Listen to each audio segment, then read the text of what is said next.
하나님의 말씀은 마태복음 15장 1절에서 20절의 말씀입니다. 그때 바리새인과 서기관들이 예루살렘으로부터 예수께 나와 가로되 당신의 제자들이 어찌하여 장로들의 유전을 범하나이까? 떡 먹을 때 손을 씻지 아니하나이다. 대답하여 가라사대 너희는 어찌하여 너희 유전으로 하나님의 계명을 범하느뇨? 하나님이 이르셨듯 내 부모를 공경하라 하시고 또 아비나 어미를 회방하는 자는 반드시 죽으리라 하셨거늘 너희는 가로되 누구든지 아비에게나 어미에게 말하기를 내가 드려 유익하게 할 것이 하나님께 드림이 되었다고 하기만 하면 그 부모를 공경할 것이 없다 하여 너희 유전으로 하나님의 말씀을 폐하는도다. 외식하는 자들아 이사야가 너희에게 대하여 잘 예언하였도다. 일러스되 이 백성이 입술로는 나를 존경하되 마음은 내게서 멀도다. 사람의 계명으로 교훈을 삼아 가르치니 나를 헛되이 경배하는도다 하였느니라 하시고 무리를 불러 이르시되 듣고 깨달으라. 입에 들어가는 것이 사람을 더럽게 하는 것이 아니라 입에서 나오는 그것이 사람을 더럽게 하는 것이니라. 이에 제자들이 나와 가로되 바리새인들이 이 말씀을 듣고 걸림이 된 줄 아시나이까? 예수께서 대답하여 가라사대 심은 것마다 내 천부께서 심으지 않은 것은 뽑힐 것이니 그냥 두어라. 저희는 소경이 되어 소경을 인도하는 자로다. 만일 소경이 소경을 인도하면 둘이 다 구덩이에 빠지리라 하신대. 베드로가 대답하여 가로되 이 비유를 우리에게 설명하여 주옵소서. 예수께서 가라사대 너희도 아직까지 깨달음이 없느냐? 입으로 들어가는 모든 것은 배로 들어가서 뒤로 내어 버려지는 줄을 알지 못하느냐? 입에서 나오는 것들은 마음에서 나오느니 이것이야말로 사람을 더럽게 하느니라. 마음에서 나오는 것은 악한 생각과 살인과 간음과 음란과 도적질과 거짓 증거와 회방이니 이런 것들이 사람을 더럽게 하는 것이요 씻지 않는 손으로 먹는 것은 사람을 더럽게 하지 못하느니라. 아멘. 할렐루야. 서로에게 평강의 복을 기원하는 마음으로 샬롬 인사 나누시기 바랍니다. 샬롬.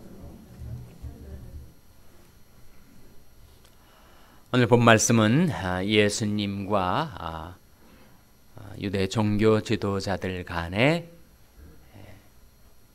율법 논쟁이라고 할 수가 있습니다. 안식일 논쟁이 있고 정결법 논쟁이 있는데 오늘 본 말씀 바로 후자에 해당되는 것입니다.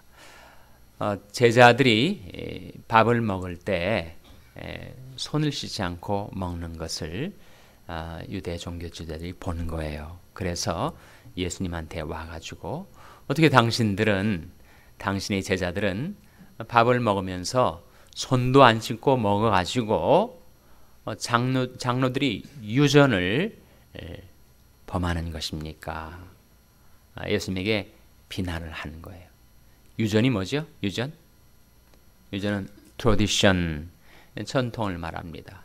그러니까 유대 종교 지도자들은 성경이 있고 특별히 그들이 중시하던 것이 모세오경이었는데 모세오경에 대한 율법에 대한 나름대로의 많은 해석과 규례들을 만들어낸 것입니다. 그래서 그 장로들이 그 트래디션을 지켜 살게 했어요. 그 중에서 특별히 손을 씻지 않고 음식을 먹는 것은 정결법을 범하는 것이란 말이죠. 왜 손을 씻지 않고 음식을 먹어서 장로들이 유전을 범하게 하는 겁니까? 오늘 본 말씀 1절 2절 한번 같이 읽겠습니다. 1절 2절 말씀 같이 읽습니다. 시작. 그때 바리새인과 서기관들이 예루살렘으로부터 예수께 나와 가로되 당신의 제자들이 어찌하여 장로들이 유전을 범하나이까? 떡 먹을 때 손을 씻지 아니하나이다. 그때 예수님께서 뭐라고 그들에게 대답을 하셨는가 하면 3절 말씀에 대답하여 가라사대 너는 어찌하여 너희 유전으로 하나님의 계명을 범하느뇨? 유전과 계명, 장로들의 유전과 하나님의 계명을 주님이 대조시키고 계신 겁니다.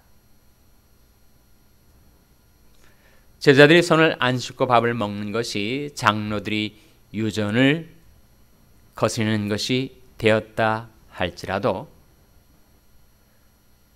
하나님의 말씀을 범한 것은 아니다. 오히려 당신들은, 유대 종교 지도자들은 장로들이 유전을 지킨다 하면서 하나님의 계명을 범하고 있지 않느냐, 그렇게 물으신 거죠. 그러면서 한 구체적인 예를 드신 겁니다. 율법 가운데, 하나님의 계명 가운데 내 부모를 공경하라 하시는 말씀이 나오죠. 어디에 나오는 말씀입니까?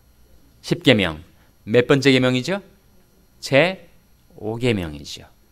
내 부모를 공경하라 하는 계명은 10계명에 명백하게 나타난 제 5계명이고, 그것은 10계명을 대신계명과 대인계명으로 나눠 볼 때 대인계명의 몇 번째 겁니까? 첫 번째 거 아니에요. 제 5계명부터 제 10계명까지가 대인계명인데, 사람과 관계된 계명 중에 으뜸 가는 것이 내 부모를 공경하라 하는 것인데,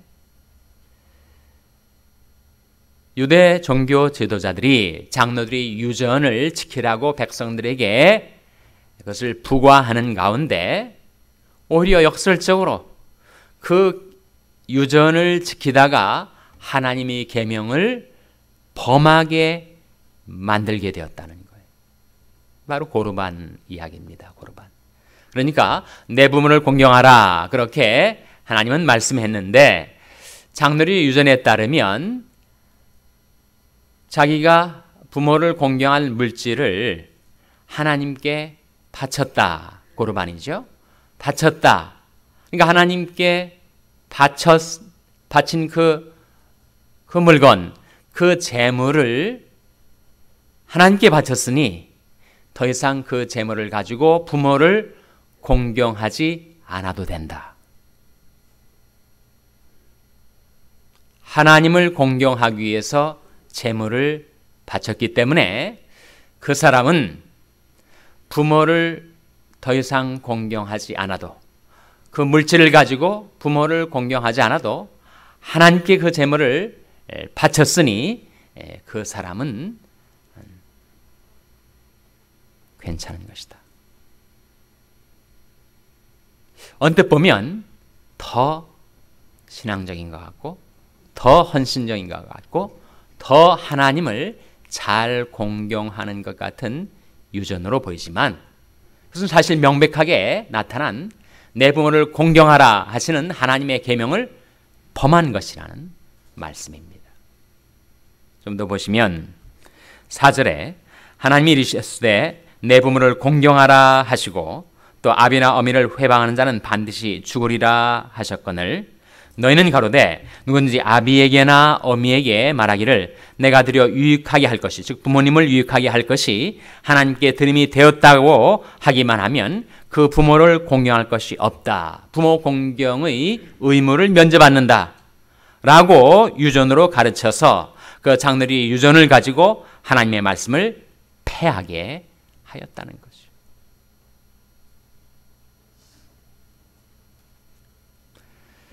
그래서 사람의 유전, 사람의 전통, 장로의 유전이라는 것이 언뜻 보기에는 더 신앙적이고 영적이고 하나님을 헌신적으로 공경하는 것 같지만 사실상 하나님의 말씀을 패하는, 하나님의 계명을 범하게 하는 결과를 낳고 있다는 거예요.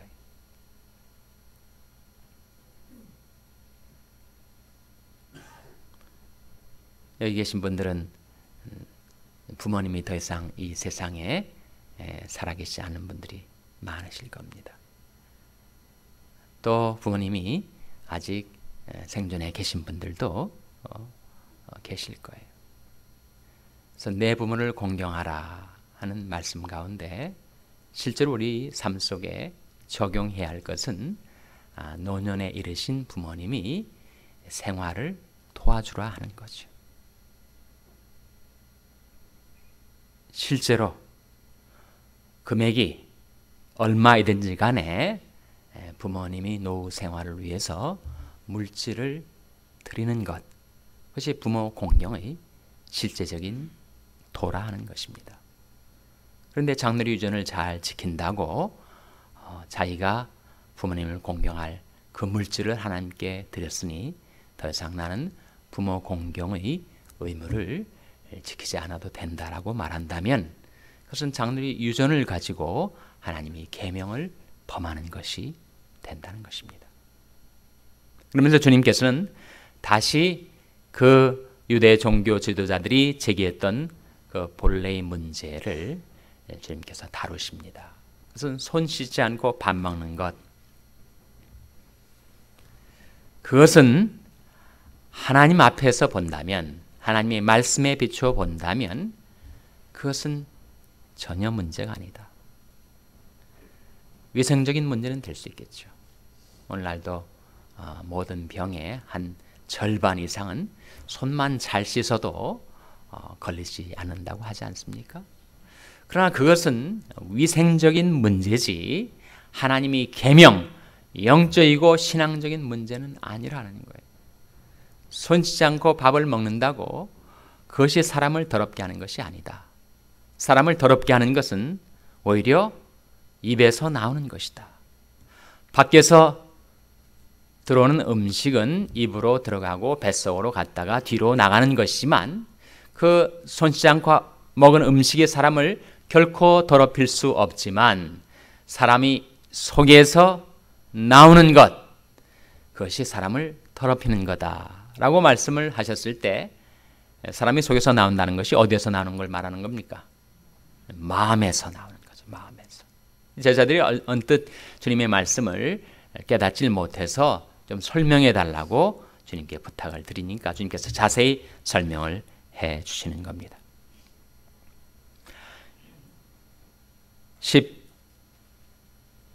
15절 말씀해 보시면 베드로가 대답하여 가로되 이 비유를 우리에게 설명하여 주옵소서. 그때 예수께서 가라사대 너희도 아직까지 깨달음이 없느냐? 입으로 들어가는 모든 것은 배로 들어가서 뒤로 내어 버려지는 줄을 알지 못하느냐? 입에서 나오는 것들은 마음에서 나오나니 이것이야말로 사람을 더럽게 하느니라. 마음에 나오는 것이 어떤 것인가를 주님께서 19절에 말씀하고 계십니다. 19절 한번 같이 읽겠습니다. 시작. 마음에서 나오는 것은 악한 생각과 살인과 간음과 음란과 도적질과 거짓 증거와 회방이니 이런 것들이 사람을 더럽게 하는 것이요 씻지 않는 손으로 먹는 것은 사람을 더럽게 하지 못하느니라. 그러니까 사람, 인격, 영혼을 더럽히는 것은 마음속에서 나오는 것이지 바깥에서 속으로 들어가는 것이 아니다. 만물보다 거짓되고 심히 부패한 것이 마음이라. 누가 능히 이를 알리오마는 나 여호와는 심장을 살피며 폐부를 시험하고 각 사람이 행위대로 보응한다. 예레미야 17장의 말씀이죠. 결국 사람이 영혼을 더럽히는 것, 사람이 인격, 사람이 마음을 더럽히는 것은 마음에서 나오는 죄악들이다. 그렇게 주님께서 우리에게 일깨워 주시고 있는 겁니다. 아무리 장로들이 유전이 경건해 보이고 치밀해 보이고 주도 면밀해 보여도 그것은 결코 사람의 마음을 깨끗게 할 수 없다. 이스라엘 백성들의 문제는 장로의 유전을 지키려 하다가 하나님이 계명을 범하고 입술로는 하나님을 공경하면서 마음은 하나님에게서 멀어져 갔다. 예수님께서 이사야 말씀을 그대로 인용하신 것입니다. 8절 말씀에 7절 8절 말씀에 외식하는 자들아 이사야 너희에게 대하여 잘 예언하였도다. 일러스되 이 백성이 입술로는 나를 존경하되 마음은 내게서 멀도다. 사람의 계명으로 교훈을 삼아 가르치니 나를 헛되이 경배하는도다 하였느니라 하시고. 그래서 모든 장로들의 유전은 그 문제가 사람의 마음을 변화시키는 힘이 없었습니다. 반면에 하나님의 말씀은 사람의 마음을 정결케 하는 효능이 있어요. 그래서 예수님께서 저희를 진리로 거룩하게 하옵소서. 아버지 말씀은 진리니이다. 그러셨습니다. 하나님의 말씀은 살았고 생명력이 있어서 사람을 소생시키는, 영혼을 소생시키는 힘이 있을 뿐만 아니라 사람의 마음을 그 무엇으로도 씻어 깨끗하게 할 수 없는 사람의 마음을 정결케 하는 효능이 있어요. 문제는 우리가 그 하나님의 말씀을 내 마음에 받아들이는가. 하나님께서 우리에게 말씀해 주실 때 그 말씀을 내 머리로만 아니고 그 말씀을 마음으로 받는 것이 중요합니다. 그리고 마음에 받아들인 그 말씀을 마음속 깊이 자신의 존재의 중심에 간직하는 것이 중요합니다. 그 말씀이 생수가 되어 내 영혼, 내 심령, 내 마음을 씻어내도록 그 말씀을 잘 간직하고 사는 것이 중요합니다. 시편 37편 31절 말씀에 그 마음에는 하나님의 법이 있으니 그 걸음에 실족함이 없으리로다 하셨어요. 시편 40편 8절 말씀에 나의 하나님이여 내가 주의 뜻 행하기를 즐거우니 주의 법이 내 심중에 있나이다 하였나이다. 자기 심중에다가 하나님의 법을, 하나님의 계명을, 하나님의 말씀을 간직하고 사는 것이 중요하다는 거예요. 내가 주께 범죄치 아니하려 하여 주의 말씀을 내 마음에 두었나이다. 시편 119편 11절 말씀입니다. 이 모든 말씀들이 우리에게 가르치는 것 단 한 가지입니다. 우리가 하나님의 말씀을 들을 때 우리 뇌리로만, 우리 머리로만 받는 것이 아니라 우리 마음으로 전인격적으로 그 말씀을 받는 것이 중요하고, 그 말씀을 받았으면 그 말씀을 내 마음속에 잘 간직하는 것이 중요하다는 거예요. 그래야만 그 말씀이 내 마음을 씻어낸다는 것입니다. 무릇 지킬 만한 것보다 더욱 내 마음을 지키라. 생명의 근원이 이에서 남이니라 하셨는데 어떻게 내 마음을 지킬 수가 있는가? 어떻게 내 마음을 깨끗하게 할 수 있는가? 하나님의 말씀을 마음으로 받아서 그 말씀을 내 마음속에 간직하고 살 때 그 말씀이 생수처럼 내 마음을 씻어낸다는 것입니다. 그럴 때 우리는 비로소 하나님의 말씀을 따라 살아가게 되고, 그것이야말로 외향적으로는 경건해 보이든 그렇지 않든 간에 진정한 경건의 능력을 갖고 사는 길이라고 말씀해 주시는 것입니다. 하나님께서 우리에게 베푸시는 말씀을 마음으로 받고 받은 말씀을 마음속에 간직하고 그 말씀 따라 내 발걸음이 움직여서 내가 내 행위를 생각하고 주의 증거로 내 발을 돌이켜 싸우며 주의 계명을 지키기에 신속히 하고 지체치 아니하였나이다. 말씀 따라 하나님을 공경하며 살아가는 저와 여러분 될 수 있기를 주님의 이름으로 축원합니다. 기도하시겠습니다.